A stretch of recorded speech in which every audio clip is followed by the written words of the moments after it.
Tonight on DNVR Buffs post-game show, why can't the Buffs win close games? They've had several opportunities now to win close and big games, and they simply cannot get it done. Let's talk about it. Buff Nation. Let's go. Today on the DNVR postgame show, we discussed Colorado's 35-21 loss to TCU. We are presented by Game Time. Download the Game Time app. Use the promo code BUFFS, BUFFS. You'll get $20 off your next purchase. Oddly enough, I feel there's a lot to talk about tonight. Ironic, because I don't. Oh, wow. We have changed seats. Shout out to everyone who's watching out there. I learned a lot this week about who all watches. Everyone watches. Shout out to everyone. Shout out to everyone who's watching. Go ahead, bro. Instant takeaway. Yeah, I said this a little bit on the pre-post game show with RC. Look, we're going to get into quarterback. We'll get into play calling. We'll get into all that stuff eventually. But to me, what I have noticed pile up over the course of the Georgia Tech game, the BYU game, and the TCU game, the three games that this team very easily could have won and did not do so, is the little things. And it's so hard to discuss this on a podcast because what exactly, quote-unquote, the little things means, I think can be interpreted in infinite amount of ways. But when you watch a good football team and a winning football team, they do these things. And when you watch this team, they don't. And so the microcosm that I used on the pre-post game show was the Q for 6, I guess it's kind of on him. It's kind of on everyone here. But the muffed punt or the fumbled punt, I don't even know how you technically describe that. That Colorado did not recover. When it's a 21-21 game, you're getting the ball with how many minutes left?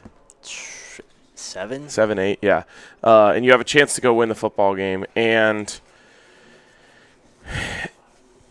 Q for 6, as a true freshman, you know, I'm hard pressed to just put it on him, but he just watched the ball in the air, and to me, you know, I can't see if he's yelling, but he certainly wasn't demonstrative in his body language. So he's not, from my perspective, yelling Peter, clear, right. ball, whatever. Yep. And so it hits someone's back, and TCU recovers, and they go on, and they score the game-winning touchdown.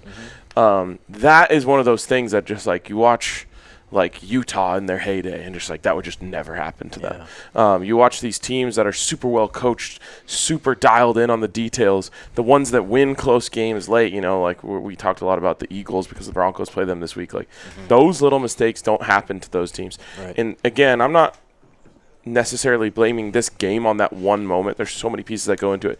But to me, that is a perfect example of the things that this team doesn't do well. And that is what's catching up with them when the game gets tight and everything's on the line. They don't have those, you know, intricate little details. My biggest takeaway is your quarterback got outplayed again in another Power 4 game. Haynes King, Connor Wegman, Bear Bachmeier, now Josh Hoover. Outplayed him. I mean, obviously the Houston one was Ryan Staub, like, clearly. Yeah. But the quarterback just wasn't making good decisions. We've talked a lot about Caden running the ball. He ran the ball 7 times for 11 yards. He took a handful of sacks. He had 3 interceptions. He should have had 4 interceptions. Could have had 4. It went through the guy's hands. I mean, it was a dropped interception. Like, that's yeah, it's Julian Lewis time. I don't know if it's next week or the week after the bye, but whatever's going on out there with the current, you know, offense in the state it is, it's not working. And it's clear as day it's not working. Defense gave out again. Scotty, I want to catch you up because I started off the show by saying, I actually think there's a lot to talk about this time. And then Jake said, I don't agree. So we've done the switcheroo. I love that. I want to get your take on this. This team just don't got no killer instinct. You go up 10-0 on Georgia Tech, lose the game. You go up 14-0 on BYU last week and lose the game. You go up 14-0 on TCU tonight and lose the game. And it's not just you go up 14-0. With 3 minutes left in the first half, Colorado is up 14-0. 3 minutes left in the first half. 6 plays later, it's 14-14. Wow. And then Wrap your arm. 6 plays later, in less than 3 minutes of game clock, the score goes from 14-0 to 14-14. That is what bad teams do. And then against all odds, you had an opportunity at the end of the half to take the lead. Absolutely And another brutal. interception. Absolutely brutal. You have a timeout. You have 8 seconds on the clock. You have to run that football. Hand the ball off. Thank you. Even if you get stuffed, even if it's a tackle for loss, you call a timeout. You have time to at least get 3 points on the board to go into halftime with this some semblance of a momentum. The momentum that you lost by those previous 6 plays, those previous 3 minutes. And that's what this team is about, and this is what this team has proven week in and week out. They don't have the killer instinct. Coach Prime talked about it after Wyoming win a couple weeks ago, that he wished his team had a little bit more killer instinct. And I asked Coach Prime about that. They didn't play a good fourth quarter of that game either. Exactly right. And I asked Coach Prime about that tonight. Like, you mentioned the killer instinct. What? How do you build that? And he was like, it's something you have or something you don't have.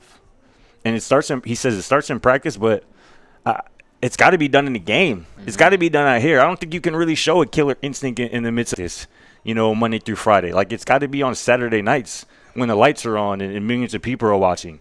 And that's something that last year's team obviously had. And this team, through 6 games, clearly doesn't have it. Because if they did, this team would be sitting at 5-1, 4-2. Instead, they're 2-4, on the verge of not even being bowl eligible. They got to win 4 of their final 6 games just to get the 6 wins this year and be bowl eligible. That is a brutal spot for a team that we heard all offseason from Coach Prime himself that this was a better team than last year. Clearly, that's not the case. And I think it certainly does fall on the quarterback quite a bit because, tweeted this earlier, 3 interceptions in one half of football is inexcusable at any level. At any level of football. And especially the way that those were intercepted. I mean, at least Caden took accountability afterwards. He said, I threw 3 dumb picks. Those are bad decisions. I got to be better. But he also said he felt like Bud Clark had a 45-inch vertical on that second interception, and I just don't know what to make of that. I saw people did not like that one. Who cares? It's just y'all go. No, yeah, I think it's a great point. And I think, Scotty, we're kind of along the same lines, like killer instinct, the little things. I think it all kind of goes together. Yeah. Like, when you're a team that knows that you just execute in big moments, Yeah. then, like, those things just happen. You just do it right. There's no nerves or whatever. You're just out there playing, and you know exactly what to do, so you just go out there and do it. And I think that's part of killer instinct. I guess you're kind of talking about more like letting off the lead that you're able to build early in the game. Bro, you got to feel that. You're up 14-0 on a team. Step on their necks. Step on them. Yeah. Finish them. Yep. Have this game over at halftime instead of going into halftime with the game on your hands. Yep. And I think all of those times, Colorado had the ball back in their hands before the lead was cut into. Yeah. So, yeah, I mean, I know it happened against BYU. There was multiple opportunities, I know, with the ball in their hands. Oh, wow. That's my last leg. Oh, shit. Wait, I want to talk about that in a second. But every time Colorado's had the ball back in their hands, it's not like they got a lead and then the team scored on the very next possession. It's like, oh, it wasn't really like a 14-point lead. Like, they had those leads and they had opportunities and then let those teams back into it. And quickly, I want to talk about play calling. I didn't have an issue with it tonight. Aside from that one play right before the half, I really didn't either. That's what kind of kicked me into it is I was thinking, like, that's the one time where I was mad about a play call. Right. So I thought Pat Shurmur had a really good game plan tonight. And I thought Rob Livingston had a fantastic game plan tonight. Tawfiq talked about it after the game. He said they played exclusively zone coverage in that first half, and obviously it worked. Yep. They kind of went away from it down the stretch there, but I think that was them just trying to make a play. Make a play, yeah. You know what I'm saying? And something they had to do. And I don't know if you guys agree, but you look at the final score. TCU scores 35 points. 2 of those touchdowns come in the last 6 minutes of the game. But this defense played well enough to win this football game again, to me. Yep. Yeah. And, again, if you just get some more help, if the offense doesn't go, absent in the first quarter and the third quarter, this is a completely different game. And that's why offensively, man, it's just so frustrating because the talent is there, man. The run game, again, was Dallin Aiden brought it tonight. Best game as a Buff, probably. Brought it tonight. And The offensive line, I thought, played well as well. You had a run game. Omar and Miller had a vintage Omar and Miller game. And somehow you still only end up with 21 points. Yeah. I mean, you held TCU to 94 yards rushing. They averaged 2.7 yards per carry. Josh Hoover was throwing up gifts for you. Yeah. The one to Sean Myers in the end zone. Oh, my just God, catch you that. gotta come down with that, dude. It didn't It ended up mattering, but you're right. Because 2 plays later or whatever, they missed the field goal. Yeah, true. But that was Hoover's second lowest passing total of the season so far. They held him to. Still, what do we talk about coming into this game? After what they did last Friday against ASU, I think you saw it in the first quarter. They looked like a rattled team in that first half. Hoover looked like a rattled quarterback. Sure. That pass that he threw up, was that of a rattled quarterback? I couldn't believe that. I don't care that it wouldn't have mattered if the pick was caught or not, because if you pick that off, that definitely it's in affects his head. him. You're right. Yes. You're right. So, well, and here's one other thing, I guess, a criticism of the play calling, but it goes into a larger conversation that I think we can have about the quarterback position. It's clear Caden doesn't see the field very well on those rollouts. And even if he's seeing it well, maybe he doesn't have the layering ability to get it in there, because, like, on all of those picks, except for the one in the end zone, the 2 picks on the rollout to the right, the guy's open. The guy's open, but you got to be able to get it up and down and into his hands. And so it's hard for me to say you can't do that. You can't call that type of stuff, because that's the type of stuff that has to work with Caden Salter. And so I think that can open up the conversation to, do you continue with the quarterback the way you have it right now? well, and I think it's the first one when O is just streaking across the middle of the field wide open. It's the indecisiveness from Caden again. Like, I don't know why. It was like 4 times he's like thinking about throwing it, and then he finally does let it loose, and of course the dude saw like him to the zone. By that point, you've seen him that he's Exactly. wide open. I got to go get it. I mean, he's literally telegraphing where he's going to throw the football. Exactly. Yeah.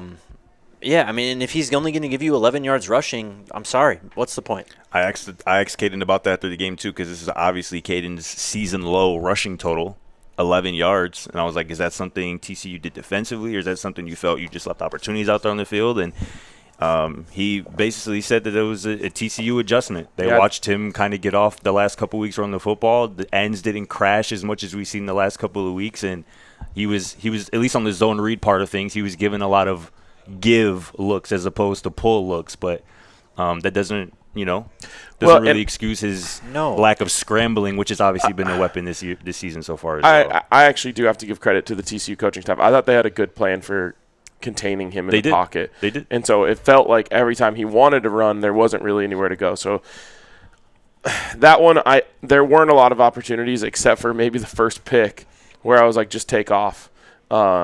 But again, like you mentioned, O's wide open for at least 2 seconds while he's running that way. So I see why he wanted to throw it, but I don't know. When he was playing from the pocket, which, by the way, what a performance from the offensive line. I mean, my God.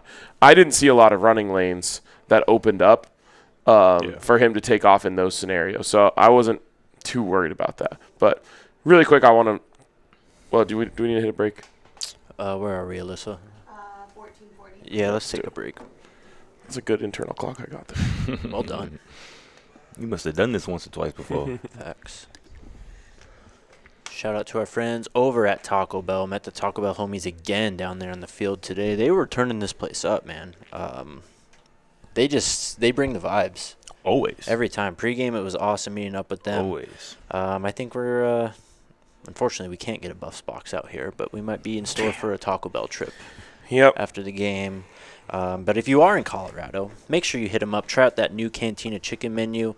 They got the decade stuff going on. And of course, they got the Buffs box featuring 4 Taco Bell classics, a large drink in a CU Buffs player collectible cup. Taco Bell is also a proud sponsor of CU Athletics and will be donating $1,000 to the Golden Buffaloes Scholarship Foundation for every CU touchdown scored this season. Buffs love the bell. Shout out to the homies at Taco Bell.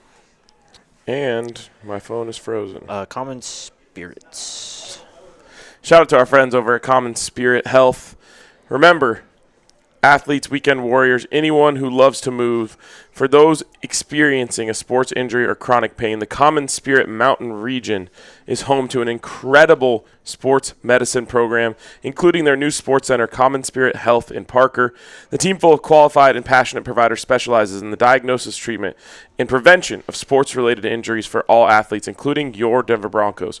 Their experts understand the unique demands your body faces, so you'll get personalized treatment plans combining things like physical therapy, injury prevention strategies, and strength training.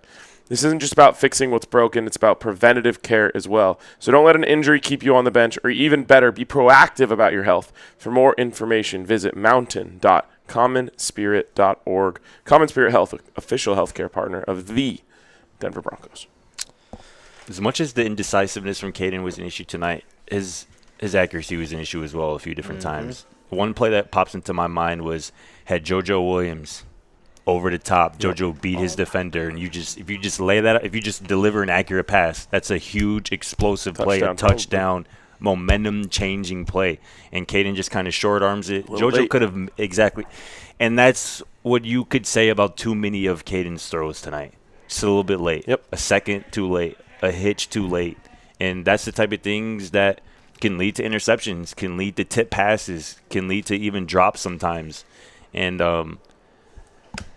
somebody made a good point, man. If this was a young quarterback, you'd be willing to take some of those lumps. 100%. Yeah.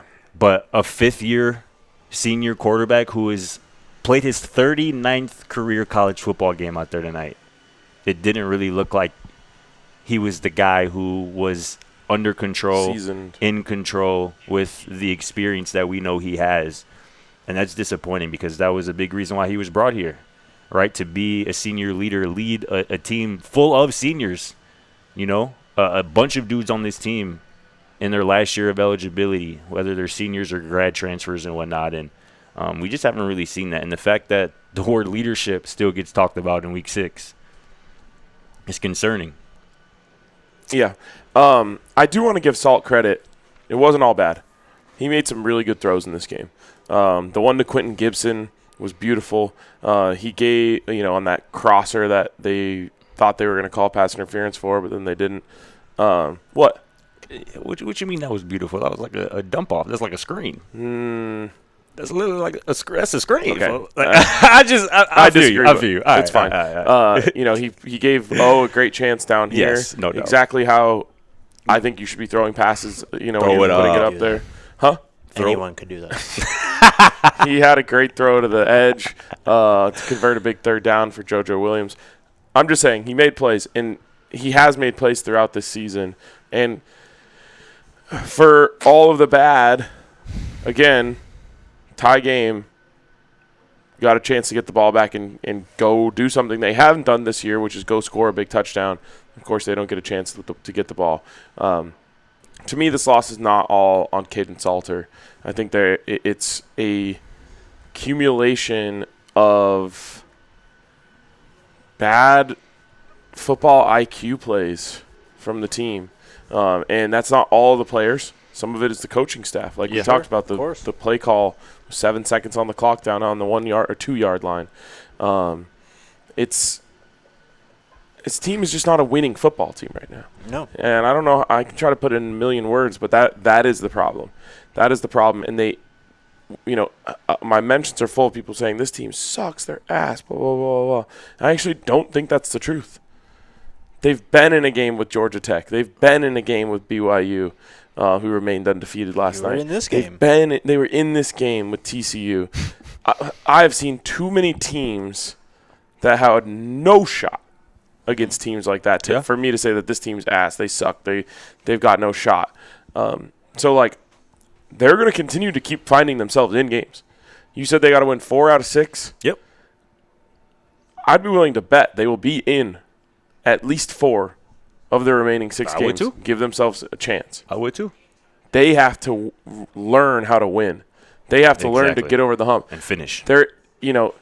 It's hard to know what this team was in those areas last year, the last couple of years, because they had Shedeur Sanders and Travis Hunter. Right. And so all of those little things, like Shedeur had those, you know. And there's so much I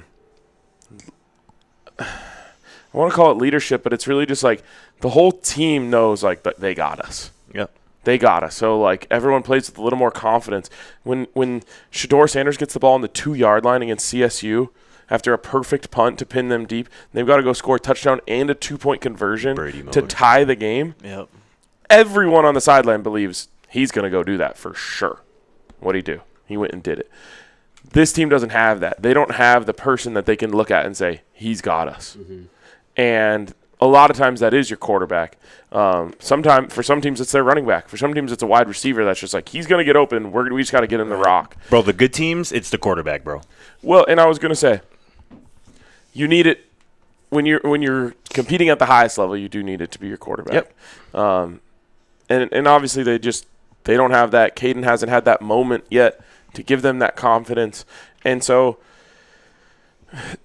they're gonna fall short until they find a way to feel that confidence in those tight moments. And it's going to take a breakthrough in a game like this for them to learn and believe that they can go out there and do that. And they won't until they do, man. And that's what it's got to be. As much as Coach Prime and even his players talk about, it starts in practice. It does start in practice, but it ends. It finishes, like I said, out here under the bright lights. And until this team finds a way to win these games, because I agree with you, RK, they're going to be in all these games the rest of the way. They're going to find themselves in a familiar position week in and week out. And until they get over that hump. Guys. They do have talent. Yeah. They have players. Coach Prime said after the game, he goes, I feel like we were the better team. I felt like that last week. But here we are in this situation. And I think a lot of people would agree with that in terms of you just look at the talent. You look at the players out there on the field. Colorado's as talented as anybody. 11 for 11. But sitting at 2-4, ain't nobody trying to hear that. I mean, look, man, you almost total yardage. You lost them by what is this, 25 yards? Negligible, whatever.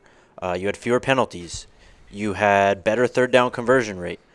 You lost the turnover battle. You won time of possession still somehow. You ran the ball better than this team. Yep. You got 2 sacks. You had 2 forced fumbles. Unfortunately, they kind of weren't really in play, those fumbles. Yeah. Or maybe I think one of them was. One of them wasn't. But either way. That's a good one. Thank you for bringing that up.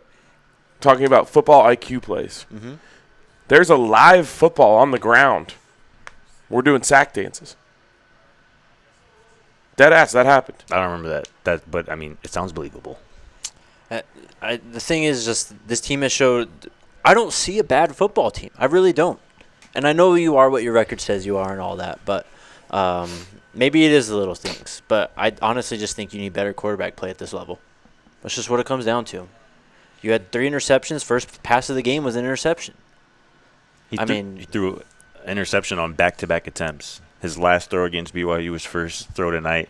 And somebody brought it today. We brought up Shedeur a couple times in this show. Mm-hmm. Caden had 3 interceptions tonight. Yeah. Shedeur threw 3 interceptions all of 2023. Yeah, crazy. O makes a hell of a play in this end zone to give you a touchdown catch. Joseph Williams is screaming down the field. Hell yeah. Just sitting right butt-ass naked, wide open. Sincere Brown, the ball's thrown a yard out of bounds, makes an insane one-handed catch where literally if it's a half more yard inside in the field of play, he has a great chance of getting his foot down. You have a big play, and you're still somehow in this game with everything else going on. It's just you need a better passer. So what's the move? It's Juju time. I don't know if it's next week. I don't know how much that would really help the team going up against a team who's probably – they took a loss today, Iowa State. They're still probably going to be in the top 25, I think, though.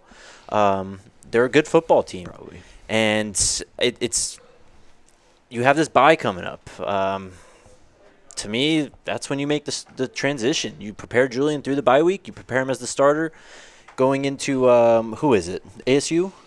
After the bye? Yeah. Utah? Are you sure? Yep. Mm-hmm. I can double check, but yeah, Utah after the bye. Well then, why you don't believe me, folks? I just thought the West Virginia or the Arizona game was before. Either way, I'd like Juju to start a home game for his first start. Yeah, that's ideally. That's just it makes too much sense. Where you at with it, RK? I don't know. Everyone knows I love Juju. I think he's the future of this program. So I'm very, very excited for the moment that he gets a chance to take the reins of this football team. Yeah. I just don't know why it hasn't happened yet. And I don't know when the right time is. It's just like I don't know if the coaches were on the sideline telling Q for 6, like, hey, if you're not going to field it, make sure you're yelling. Or, like, I don't know what's happening. I don't know what the conversations in the offensive meeting rooms are about, when the coaches get together about when is Juju ready? What do we need to see from him? How can he be ready? But I'll tell you this. If you're going to do it, I want it to be in a home game. I don't think on the road at Utah is a smart way to put a true freshman in there. Who actually just decided they're going to start someone? Oh, it was the NFL team. It's on the road this week in, London. Browns. The Cleveland Browns. Dylan Gabriel. Yeah, I couldn't remember who it was. Dylan Gabriel starting his first career game in London. Against Brian Flores' defense is kind of wild. I think there's a time and a place to do this. If you're going to – so that means you either do it now, going into Iowa State at home. Yeah. Sure. Or if you're going to wait till after the bye, then I would wait until the next home game. And do it this weekend. Or this week. And I think there's a case to be made for that, for sure. I think that what the coaching staff doesn't want to happen is anyone to feel like they're punting on the season. But I just don't think that is the case when you're going to a 5-star superstar quarterback. A lot of those dudes might be invigorated by that move. Exactly. So, but again, I don't think I really don't. I don't want to blame everything that's going on right now on Caden Salter. No. I think as a quarterback, you do kind of bear that cross, and so you are going to get a lot of the heat for when your team's not winning, and obviously when you're not making plays that are out there. But I do think that there is a chance that you're actually going to invigorate the roster by making the call to go to Juju. Because remember, when we were talking to these guys in the summer, they're like, dude, this guy can throw the pill. I mean, even if he wasn't a freshman quarterback, I think you just need to make a change, bro. Well, and that's the thing. When you're 2-4 and you're kind of fighting for your life in the season, you do have to push a button. Yes. Especially if you feel like you have talent. You know what I'm saying? Totally. And you're a better team than your record indicates. That's just the next logical step. And I don't know if it's this week. I mean, I know I said last week that Colorado had to win one of these next two games. Obviously, he dropped this one. Next one is Iowa State. I think you throw Caden out there again next week and see what he has. And at that point, I'm staying with what I said. They lose that game. He doesn't play well. You use that bye week to prepare Juju. And I get the point. You would ideally like to have him make his first start at home in front of the home crowd. But I don't know if there ever is a perfect time.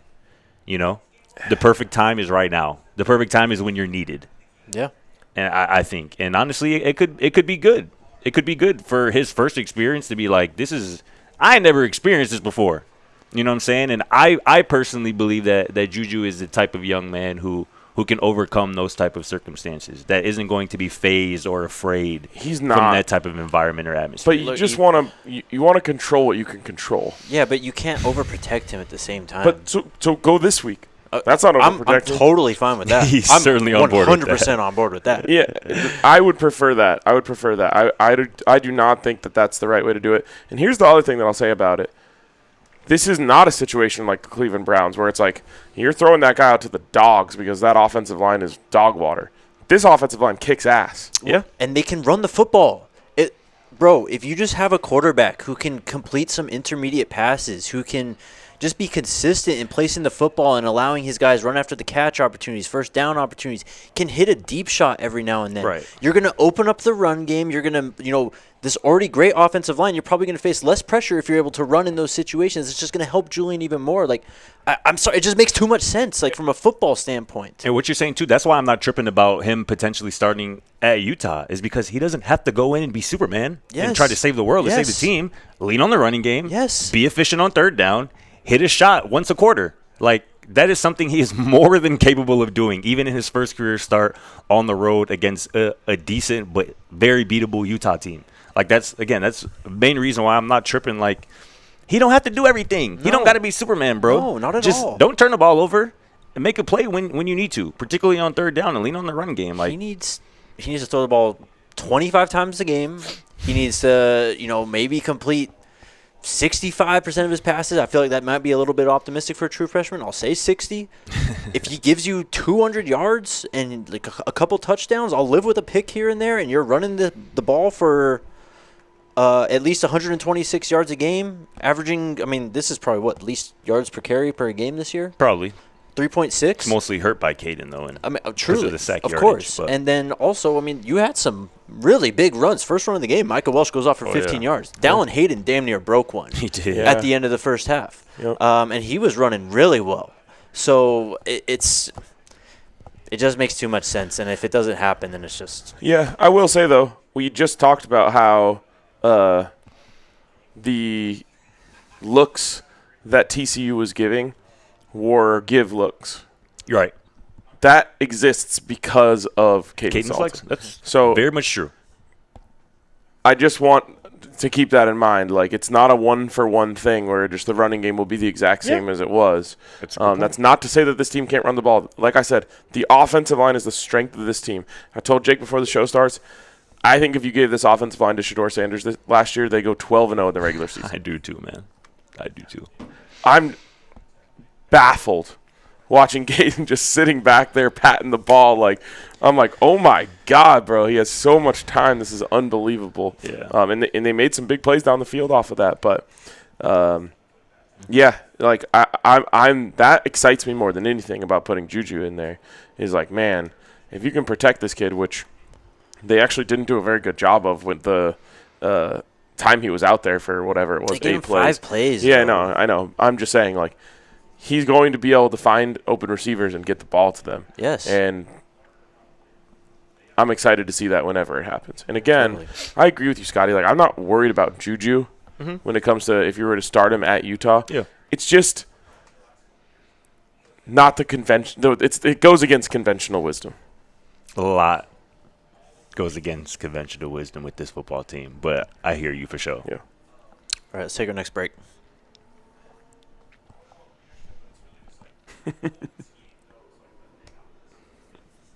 Shout out to our friends over at Toyota, man. Just the vehicle that you need to get if you're hanging out in Colorado. Damn near thought about driving down here on Thursday afternoon at a certain point, and if we had to, we would have picked the Toyota because we knew we would have gotten here safely, reliably, efficiently, and we all would have been comfortable as well. I think that van that we took here was a Toyota. I think That it's would make nice. sense because that thing was nice and comfortable, It was. spacious. Trucks have been a part of their DNA for generations, and Toyota has built durable legends destined for greatness and perfect for Colorado. Check out the all-new 2025 Tacoma, the iconic 2025 Land Cruiser. Plus, there's 17 models with available all-wheel drive or four-wheel drive, including the Epic 4Runner. They also have 16 different hybrid vehicles as well, including the Tundra iForce Max hybrid truck. Visit your Front Range Toyota stores at a location near you. AutoNation Toyota, Arapahoe and Centennial, Corwin Toyota in Boulder, Groove Toyota in Littleton, Mountain States Toyota in Denver, Stevenson Toyota East in Aurora, and Stevenson Toyota West in Lakewood. Toyota is a proud partner of CU Athletics and the official vehicle of DNVR. Let's go places. And just broke your neck. Yes. Shout out to the squad over at Breckenridge Brewery, our good friends over at Breckenridge Brewery, man. Check out Breck Brew's new West Coast style IPA, that Ridge Runner, man. It's double dry hop.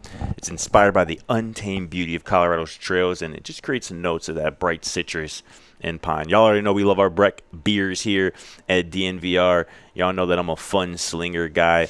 All the Breck brews are made with 100% renewable energy. They've been doing it for more than 33 years, y'all, and it all comes down to their love and passion for making great beer. So check out the beer locator at breckbrew.com to find a brew near you.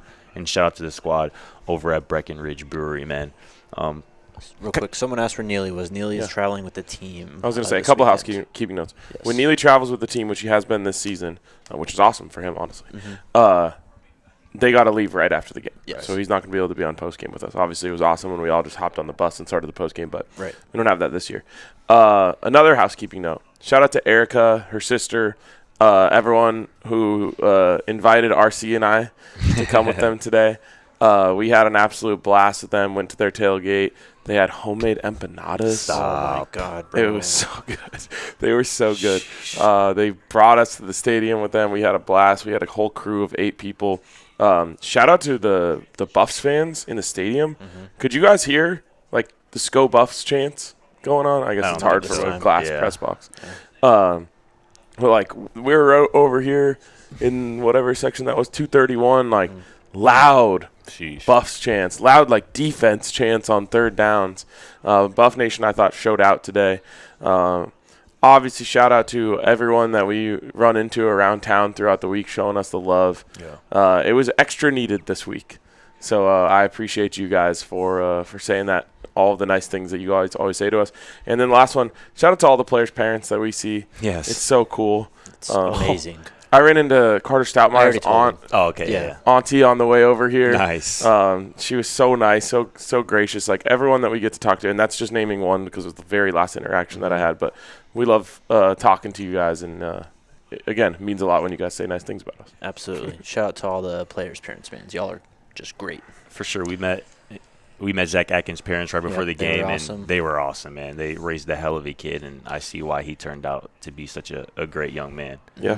Kind of talking to the Tag's parents. Taggart's, Alexander fans. Yeah. Hell yeah. Great people. Love you guys. Seriously. You were going to say something, I think. I was. Taufik Bard was the first guy we heard from in that post-game presser, and he was visibly frustrated and understandably so. Sure. The common thing he was saying, we just got to finish. We got to make plays. And as he got up from the podium, a media member next to me was like, you don't even know how refreshing that was, bro. In 2023, after every loss, all we would hear from was Shador. No defensive player would go out there, obviously not taking accountability. And that is exactly what Taufik Bard did in a really difficult situation. And this team is obviously looking for leadership. They're not looking for it out of him. He has brought it. He's certainly one of the best players on this team. I think he's the best defensive player on this team. Yep. In a game that's maybe lacking some bright spots, particularly over the last few weeks, he has been amazing. Taufik has been awesome. Another thing from the presser, Coach Prime talked about it. Coach Prime had his shoe off during the game. He was in some pain, and obviously he talked about that this week as well. And he was asked about that after the game, and straight up he goes, I got blood clots, y'all. He feels like they're back. His foot has just not been well. He said he has a doctor's appointment on Monday to figure some things out. So that is just another thing, I suppose, to keep in the back of your mind and just to keep praying for Coach and his health and whatnot. Because obviously that comes before anything. Yes, it does. And obviously he was physically impacted, you can tell, with his gait, his walk all day, and I think really all week. Even Tuesday, he came in the room talking about his foot was hurting like a mug. So just figured I'd share that because obviously it's going to be big news once it makes the rounds in the college football world, probably tomorrow morning. Yeah. Thinking of Coach Prime. Hope it turns out better than what he thinks. For sure. Shout out, Coach. What a warrior, man. Somebody was like, yeah, Coach, I'm praying for you. He was like, that stuff is bigger than football. And he was like, I appreciate you, but football is very important to me right now. And the way this team is playing is not sitting well with him, and he got to push the right buttons. Of course. He knows that.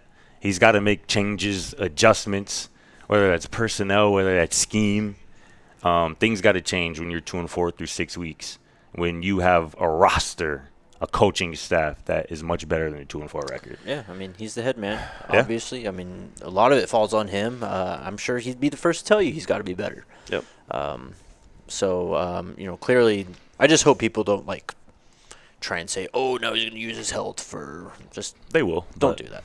I was just thinking about this because we're talking about this team needing to learn how to win. Mm-hmm. And there's a lot of criticisms out there about this coaching staff right now. And I think learning to win is something that your coaching staff has to certainly help you get to. Yeah. But a lot of it is, I think, in here, and in here. And to me, that's you got to feel it, you got to do it. But if there's anything that this coaching staff should be able to convey to these guys, it's at least what you need to do to win. Yeah. When you're talking about Deion Sanders, multi-time Super Bowl winner. You're talking about Warren Sapp, Super Bowl winner. You're talking about Marshall Faulk, Super Bowl winner. I mean, you can go through this. Jason Phillips won a bunch of college football games. Didn't George Hilo. Mm-hmm. Yeah, George Hedgeman. George Hilo. Bunch of big games. Has been on a national championship. National title, yeah. Yes. Yep. I mean, you go through the staff. one after another, Swayze. I mean, all of these guys have been a part of winning at the highest level. And so I'm guessing that they do pass these knowledge, these tidbits along about what it takes to win. And at some point, it's just going to have to click.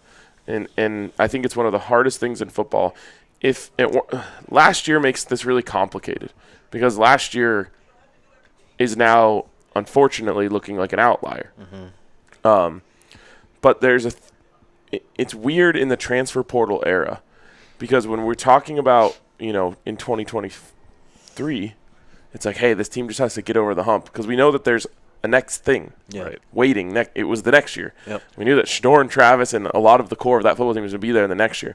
It's like I always talk about, oh, God, why am I blanking on Bobby Bowden? Yeah. And his whole thing about first you lose big, then you lose close, then you win close, then you win big. He was the one to coin that? He was. Oh, nice. And Legend. it's just so hard to talk about that in the transfer portal era because it's just like a new team every year. Right. And so this team is unfortunately in the lose close phase right now. And they don't have to like next year. Exactly. They got to figure it out It's going now. to be a new team. You have to get to the win close phase now. Right. And I think that's a really hard thing for a team to do in the middle of a season. It is. Sorry, I don't have anything really to add to that. It's all good. It's a good point. There was nothing else to Yeah, add. what you killed that for sure. Anything else from this game before we get to Super Chats? Are we already to that stage? This is flying by for me. We're 45 minutes in. All right. It's frustrating when you see the flashes. Right. And I think everyone's saying, oh, well, they said that this team was better or whatever. And Neely said it on the pregame show yesterday. He's like, I should have said, what did he say? Should have said they're more talented or? I don't want to put words in his I think mouth, he said there are more talented players on this team, but the team part of it hasn't come together. And I think that's right. When you see the flashes, when you see the teams that they've gone toe-to-toe with, better is hard to say. That's what I'm saying. This isn't a bad team. No, it's not a bad team. No. That's exactly what I'm trying to say. But the record is bad. Yes. We're quoting old coaches, Bill Parcells. Yeah. You are what your record says you are. Absolutely. And so, I don't know, the conversation after the game, and trust me, don't I know it, when we lose, emotions get really high. Sure. Yeah. And I think that we overreact a little bit to the team losing and start saying how bad they are or whatever, but they're not. And that's actually what's making it worse when they lose. We had our guy Jack texting us tonight, like, this feels even worse to me than BYU. Not me, but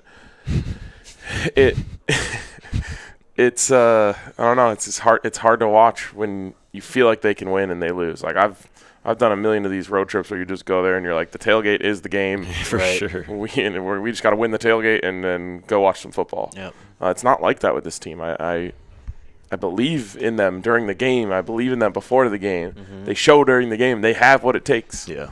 And not being able to hold on to those leads is just soul crushing. I just can't believe a team whose head coach harps on the word consistency is just so inconsistent. Drive to drive, quarter to quarter, half to half. What, Jake? I can't say what I was going to say. Good job. It's just that Coach Prime. Thank you, God. Hey, Jesus. That's just a frustrating part, and I think you nailed it too. It's like this would be a lot less frustrating if the team just wasn't good and they were just getting rolled every week. But those flashes that Caden gives us every now and then, it's hard to say like he's not it. Because sometimes I'm just trying to be careful with my words and whatnot, obviously, but he shows flashes, man. And that's what gives you hope that this thing can get turned around offensively. And then he also shows you flashes of the stuff that you never, ever, ever want to see from your quarterback. And that type of inconsistency is something that is plaguing this football team and plaguing the quarterback position in the play, the most important position on the field, mind you. And until that kind of gets straightened out, we're going to be having a lot of these similar conversations in post-game shows, I fear. I think that consistency word is so important because, again, when you get the ball in a tie game in the fourth quarter, you ask yourself, what do we do? What do we do well? Right. What can I count on? And I feel like the offense as a whole is just really inconsistent in terms of what they can count on. Like, they don't necessarily have a go-to offensive passing play. That's like, hey, call this to get a drive started and just start this thing going. It's like, it's a lot of boom or bust. It's sometimes I feel like I'm going crazy because the Broncos and the Buffs like weirdly will like follow the same path. Yes. Like last year, both teams couldn't run the football. This year they have this thing where like timing plays aren't really a part of what we do well. And I've had the same conversation on Broncos post games where it's just like, what's your thing? Where it's just like, oh, we just know that this one we nail the timing. Right. Like, wide receiver comes out of his break, boom, it's on his hands because that's one of our go-tos. That's our bread and butter. This team doesn't necessarily have bread and butter plays that are working for them right now. And I think that's why they keep laying eggs in those big drives. I think They make the change at quarterback. Honestly. I think a good example of what you're talking about, though, is the touchdown to Amari on the first one, the 6-yard. It kind of runs a spot route kind of over the middle of the ball. Yeah. It's a touchdown. They go back to it, the same exact play right before the half, and whatever you want to – Caden is late on it. Yes. He executed it perfectly the first time. You run it again because it worked the first time, and he's a little bit late on it. And that being that much late results in a tip pass, results in an interception, results in taking at least 3 points off the board, maybe even 7. But you don't think that TCU is thinking that you might go back to that play? And that's where we get back to adjustments, right? Why do you not have a counter off of that? TCU adjusted. They said, oh, they got us on this. If they run that again, this is what we're going to do. First time. Exactly. And one team adjusted and one team didn't. And that's a common, consistent theme throughout the season. And if that happens, you have to change something. Easiest thing to change is the quarterback. I mean, you need to find and see what Julian does well, honestly. Like, if you're looking for a go-to play, put Julian in there. Ask him what his go-tos are. You know, watch him at practice, try and execute those. Throw in some of your ideas. You know, talking Pat Shurmur, Coach Bartoloni, Coach Prime. Like, put some of your favorite plays in there. Give him a shot running those. See if that works out, and then hopefully you can find something with Julian that's like, yeah, this is our bread and butter. Right. Out of this look, when Julian does this, or this is his read with this play action, with this motion, this really works because it's not working with Caden, and you're running out of time to try and find something with him. Like, yes, you are. We're just doing the same thing over and over. That was Coach Prime. He said his message to the team afterwards is, you keep doing same things over and over again, you get the same exact results. Exactly. And, we've gotten the same result 3 times. That's exactly right. We have. We kind of 6 games in. That's half the season, ain't it? Yeah. That's half the games you play in the season, in the regular season, ain't it? Yeah. And a quarter of them have all kind of felt the same. You kind of know who you are at quarterback right now. Well, I meant just the BYU, Georgia Tech, and a quarter of the season. But half of the games you've played have followed the same script pretty much. Yeah, exactly.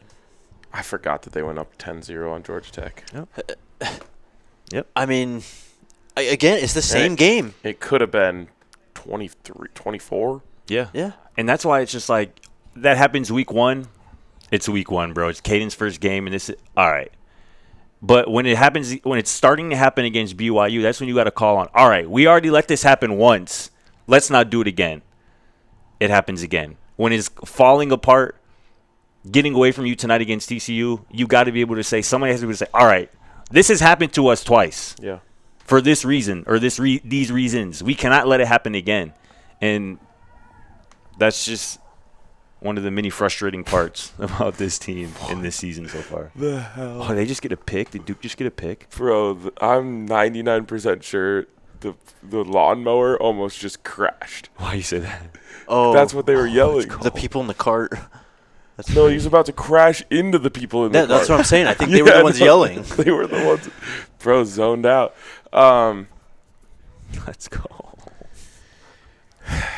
What were we just talking about? Sorry, that was wild. Maybe we're just talking about the same game happening. Oh, yeah. Yeah. Yeah, I mean, it feels like it follows the same script every time. Opportunity, like, you go out, you get that lead, you have opportunities to extend it, you don't. Defense gives you chances. That gives you that gives the confidence back to the other team. They come back, tie it up. Everything goes to a standstill for a little while, and then the other team kind of just steals the momentum back, and we can't get it back. Totally. And honestly, too, it's just this offense's inability to just sustain drives, bro. They had two drives tonight. 2 drives tonight longer than 9 plays. 2 drives tonight longer than 9 plays, and ironically, they were 2 touchdown drives. But interception on the first drive, you score a touchdown on your next 2 drives. Interception, punt, touchdown. Then punt, end the game. I won't do this. Like, it's just a whole second half when you know the game, you feel the game slipping away, and it should be a familiar feeling because it happened to you last week. It happened to you week 1. And the fact that nobody in that offense, particularly, I'm talking about the offense, obviously, has a sense of urgency to be like, yo, this the drive where we got to put up 7. Mm-hmm. And we got to do it again after that. It's tough, man. It's just tough. There was a lot of run pass in the second half. Quarterback's not helping you.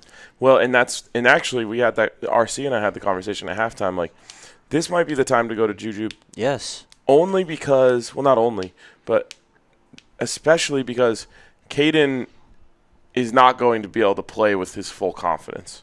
Like, when you've thrown 3 picks, Yeah. you do not you think twice before you do anything. Yep. Because you're like, am I not seeing something? Like, wow, he looks really open. Am I missing something? And so I actually thought Caden did a good job of pulling himself out of it to go down and score that touchdown. I did too. To tie it up He to did. 21. He did. Because at that point I was like, oh man, he's not feeling the game right now. Like it was late, I think, in situations because he had to make sure. Didn't want to throw a 4th. Mm-hmm. So that was a credit to Caden for kind of picking himself up off the mat to go score that game-tying touchdown drive. Also, had you guys ever seen a kick out of bounds after a 15-yard penalty? Did you know that was going to the 50? After the touchdown, So the second one? So they scored to go up 21-14. Right. And then they got unsportsmanlike for spiking the ball. Right. It's 15 yards back. And then they kicked it out of bounds. And I thought, like, a kick out of bounds just goes to the 35. But because they were 15 yards back, the kick out of bounds took it to the 50. It might have been a spot foul then. No, I think it's because of the extra 15 yards because it would have gone to the 35. I'll need to see it again. Was that the touchdown that Colorado ended up scoring? Yeah. So it was a 50-yard field. Yep. 5-yard, 50-yard drive. 5-play, 50-yard drive. Yeah. And that was their only scoring drive in the second half. They had 5 offensive drives in the second half. 4 of them ended in punts. Like, you're not going to win games like that. Yeah. Not against a good team. Not on the road. Yeah. Not in the Big 12. Mm-hmm. And this is why, I can handle my emotions better. But this is why I crash out after Georgia Tech and BYU. Because those opportunities are so massive on your home field. When you have an opportunity to win those games at home, you can't lose them. Because now what? Now Exactly. you're 2-4. Right. Yep. And the season at the very least is slipping through your fingertips. Mm-hmm. And so those it feels like it's just one game. It's week 1. Right. But Nah. it's a missed opportunity. It's 1 of 12, Yeah, exactly. which is a big. High percentage. And now you've Yeah. done that in 3 games, and it's just like there's no like redo button. You don't get to unplug the Xbox and plug it back in. Right. And so that's why those ones I was so emotional after, because I'm like, those are the opportunities you have to capitalize on in a football season. Mm-hmm. All right, let's do these. Or we'll give Alyssa a second here. Yeah. I can tell you guys about how RC. Bro, he told me that on the way. That's crazy, dog. Shout out to Miriam, our Uber driver from the tailgate we were at with you guys, to the tailgate when we went and met up with Erica and the crew, because RC left his phone in that Uber. And Miriam and I had a very large gap in communication. There was a large language barrier. Right. And I can handle some language barriers, not this one. Yeah, bro. Ain't you supposed to, don't you know a little bit? Not that. Not this language. Okay. Not this language. And so we were struggling to communicate. We're on the phone, and I mean, it was like just a standstill. Neither of us understood what the hell the other one was saying. Mm-hmm. So I'm trying to get RC his phone. RC's like, I'll stay back. I got to try to get my phone. So then I went into the game. He stayed back. Finally, we were able to get it worked out. So shout out to Miriam because she's probably spent an hour trying to get RC's phone. That's legendary. For real. Legendary. If I leave anything in Uber, I'm just assuming it's gone for more times than not. So that's awesome. All right, we ready? Let's do touchdown tracker. Hell yeah. All right. Touchdown. That's all we need. Is that 20 now this year? Yeah, hold on. Give me a minute. 20 touchdowns. All right, shout out to Taco Bell and their touchdown tracker. As you know, they are donating $1,000 for every CU touchdown scored this season to the Golden Buffalo Scholarship Fund. And here's the count for tonight's game. It was 3 of them, clearly. That brings the total to 20 touchdowns on the season for those Colorado Buffaloes, man. 2 passing touchdowns from Caden Salton tonight, 1 rushing touchdown from Caden Salton tonight, 3 total. Caden now has 5 rushing touchdowns on the season, which it's tied for the lead of all Big 12 quarterbacks this season. Wow. Even haven't missed a couple games, or at least a game and a half, let's call it. But, yeah, 20 touchdowns through 6 weeks. Something. What was your favorite touchdown tonight? both of the O ones. That guy is just a problem, bro. Well, He's the first one, he unbelievable. didn't have to do anything. Well, just turned around, the ball was on his hands. I mean, yeah, but like again, Second one was sick. End of the second half, he almost stepped out of another tackle and end of the first half, almost stepped out of another tackle and He almost overcame a PI Mm-hmm. in the end zone to snag one. And then the one down here, Caden obviously just throws it up. And I mean, if it's a jump ball and Omarian's under it, I mean, I'm putting all I have on him to come down with the football because he's just unbelievable. He's such a dog, man. 8 targets for him, 6 catches, 89 yards, 2 touchdowns. It's definitely that touchdown. Like, that was such an invigorating touchdown because it just felt like everything had slipped away from us, and then we got it back. Tied the game Honestly, with that. just like the Draylon Miller. I mean, these games follow the same script. Yes, they do. So, yeah, I thought maybe we had a chance there, and then defense went out, did their job, and then a little blunder. And then I can't believe. Did y'all talk about that? Well, in the end, like, people are going to talk about the defense and the yardage that they gave up, and they end up giving up 35 points, but it's like they get a short field. Exactly, man. There. They get another – I mean, they got a lot of short fields. Unfortunately, our guy, new mate, didn't have the best game. Demon. Yeah. He did have a punt blocked, I think, though, Okay. late in the game. But, Was that yeah, blocked for sure? I'm pretty sure it was. Yeah. Pretty sure it was. Little things, though. Yeah. It's field position. Totally. No doubt. Damn, I was going to say something. I don't think I can remember now.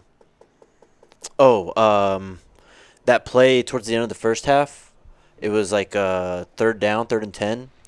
And it ended up going to JoJo, who made a great play, gets to the marker, ends up actually fumbling the ball, Out of bounds, yeah. and it's 4th and 1. O was wide open on that play. It's a couple of those, man. It's a couple of those. Shout out to Omarian. All right, go ahead, Alyssa. Okay, we have 42 of these bad boys. Use your best discretion, please. Yes. Okay. Wowzers. Can someone order us Taco Bell? Not you with the super chat says, sorry, fellas, I know everyone's going to blame K-Salt, but this is all on Sherman Live. I could watch Liberty film and have the kid rushing for 50 and throwing for 250. These guys can't play man. Can't play man. TCU's defense is better than Conference USA. I disagree with that one tonight. And you guys know I have no issue with agreeing with that.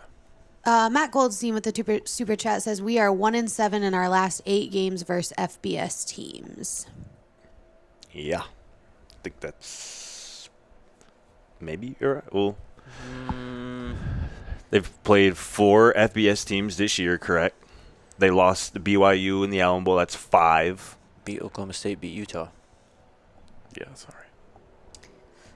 Top Flight 16 says, same thing, shows week after week, either talent not there, coaches not preparing. Example, not one cornerback on our team can look back for the ball.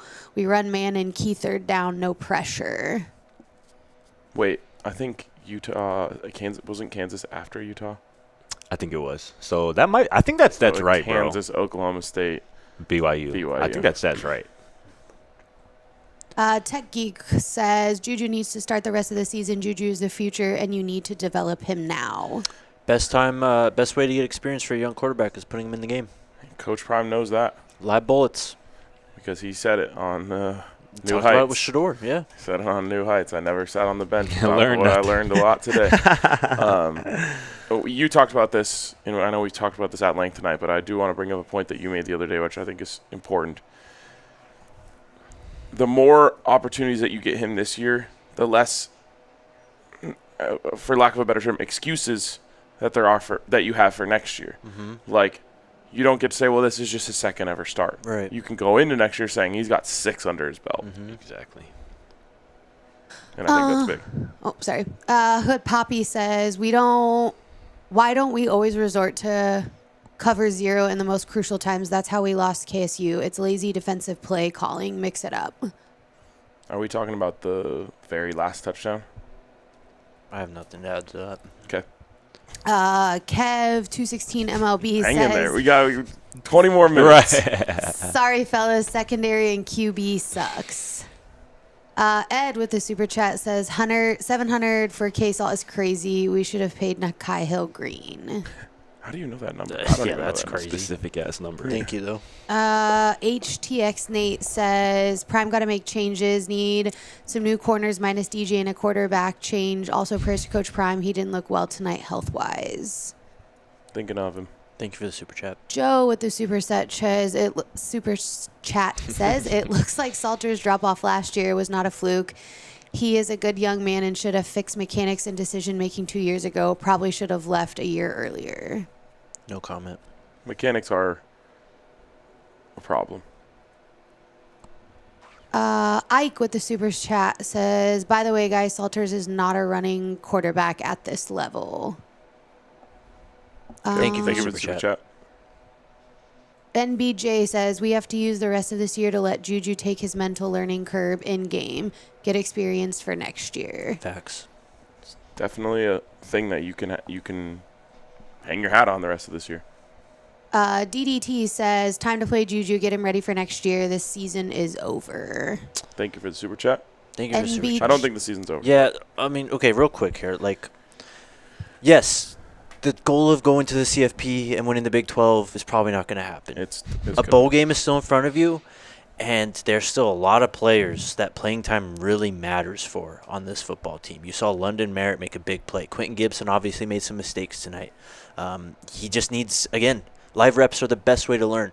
I promise you he's going to learn more from this than any time he spent catching punts in spring football camp or practice this year.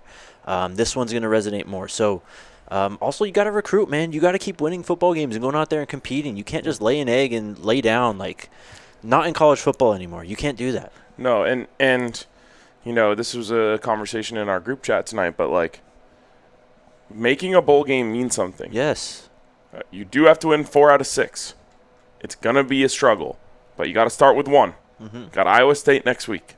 You have an opportunity to win a football game and be one step closer. You win that one, you only got to win 3 out of the last 5. And the schedule is not easy. It's going to be tough. But Colorado has not gone to back-to-back bowl games since 2004, 2005. 20 years ago. And a quick search says that might be the longest drought of back-to-back bowl games in college football. Wow. So there is something to seriously play for. Now, that doesn't mean don't play Juju. Right. That might help the goal. Mm-hmm. But I know that there's people who are used to winning, especially if you follow Coach Prime, you're used to winning, and think, okay, well, all the big goals are out the window. They very likely are. But there's still a lot to play for in this football season. It'd still mean a ton if you somehow – I mean, I know you're 2-4 right now, but if you can get to 6 or 7 wins, man, that's some real momentum going into next season too, no matter who's at quarterback. So – I understand like why people say the season's over. Yes, you're not going to make the Big 12 title game and all that, but there's still so much more to play for. And don't tell me they can't do it because they've constantly showed that they can play and Exactly. go toe-to-toe with good football teams. With anybody. Thank you for the super chat. NBJ says this O-line with Shador and Travis would have fed families. Oh. We were robbed. I don't even want to think about that. Someone actually did text me that, and I said, I can't think about it. It hurts too much. Big Tools says, time for a QB change. Might as well give it to the freshman to get game time experience. K-Salt mechanics off. Why is he always sidearm throwing? Thank you for the super chat. Wayne C. Once again, Colorado fails to score more than 21 points against Power 4 teams.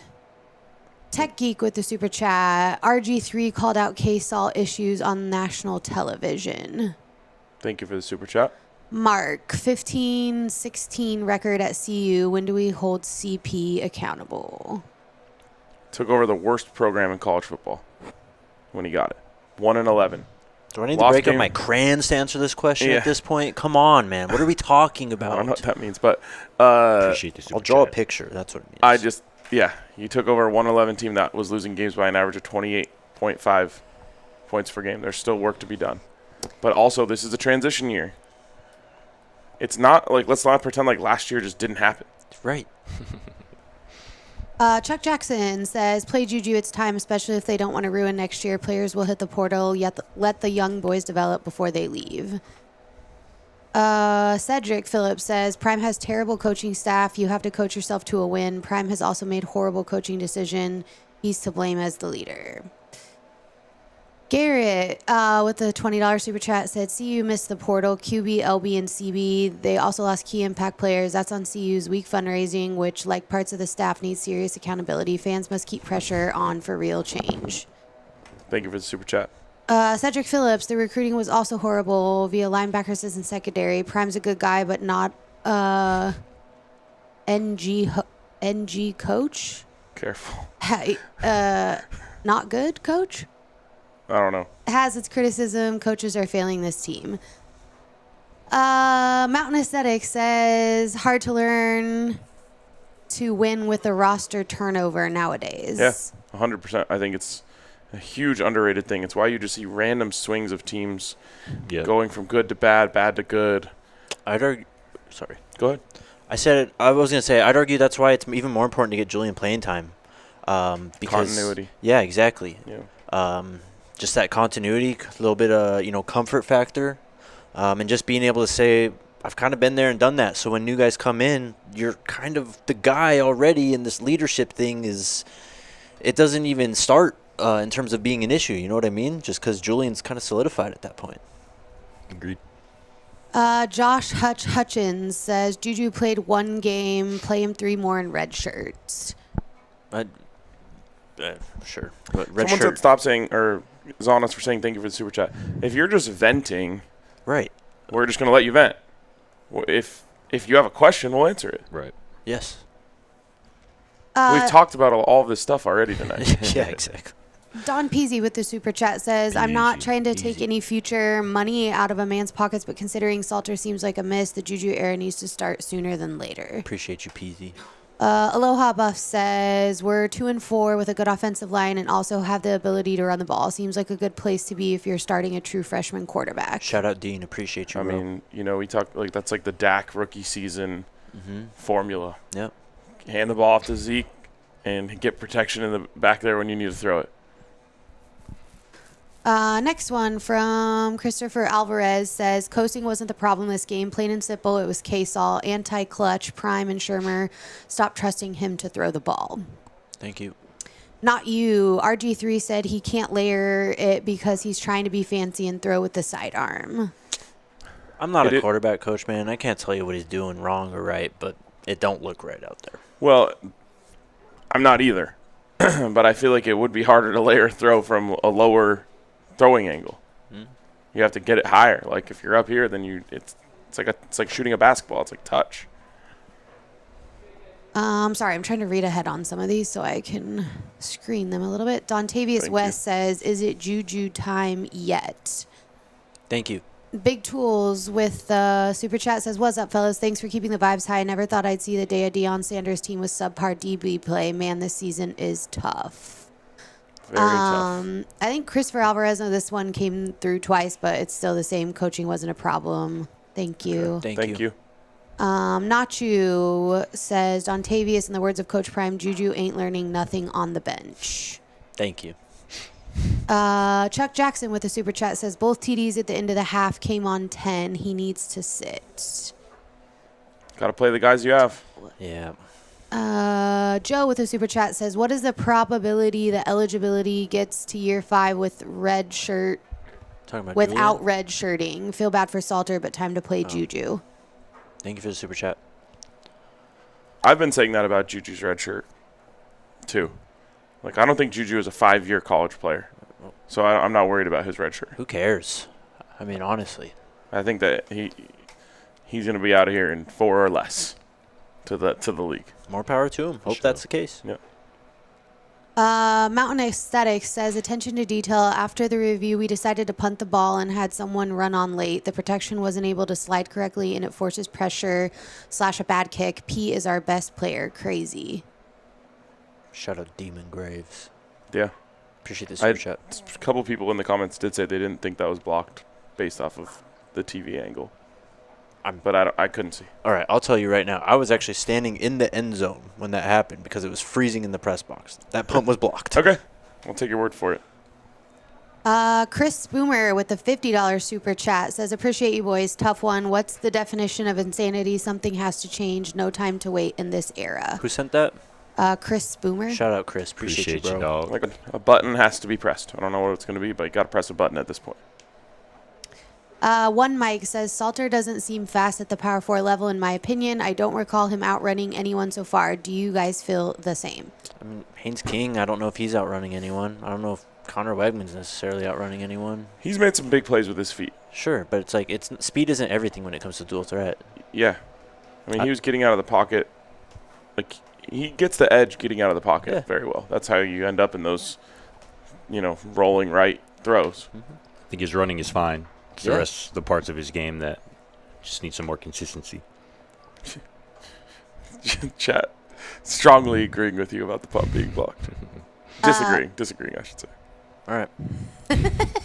It was literally credited in the play-by-play of being blocked, but okay. I have no idea. I'm just passing on the information. I'll just look it up right here again.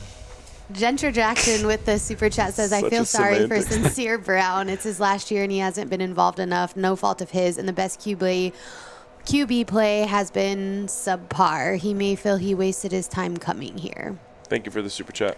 Ray Ritter says, Juju time. Thank you. Big Ed, putting Juju in won't matter if Pat continues to run the same 3 pass concepts all game.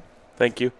Dom Peasy with the super chat says, in both 2023 and 2024, Shador would have QB wide receiver practices off campus to get the chemistry down. Maybe I'm wrong, but Salter has not done this, and it shows. Thank you.